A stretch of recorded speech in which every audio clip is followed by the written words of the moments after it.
So we're in Fresno, California. We just finished installing a new closet flange here in the master bath.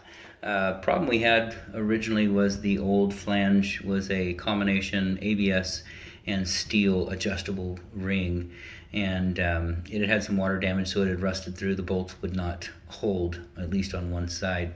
And normally we can repair that, but it was an offset flange as well. So those are against code, number one. Number two, you can't really get a new flange glued into it or secured into it and then bolted to the floor. So we let the homeowner know, and they decided we'd go ahead and just do a replacement. We quoted them a price on this, and we didn't want to jackhammer the floor because the existing tile is there's no remaining tile to patch the floor. So the homeowner had a tile contractor come out and pop the tile sitting over there, and then we had a concrete company come out, work directly with the homeowner, cut out the piece of concrete that we marked for them, and then of course we demoed down, cut the pipe back, and got the flange back in. So right now we're pretty close to center. I mean, you might be 16 off one side and 15 and a half off the other, but honestly you don't have a lot of room to work. A portion of the piping down below the horizontal piping, which is about 12 to 16 inches deep, it's over poured in a footing on the back side. So we had to chisel out, roto hammer and chisel out some concrete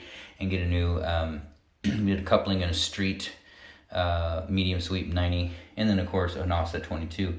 So it's code now. Then we got a flange up here. This is a white PVC flange, 3-inch going down, and then we got some full bolts in here, 3-inch brass bolts with nuts and washers on the bottom. And honestly, I mean, that's overkill. Usually they just use brass screws, the smallest they can find, throw them in there. But we want this thing to stay. So it's, once this gets poured in, it's going to be anchored very well in there. Plus it's all plastic, and so no steel to corrode.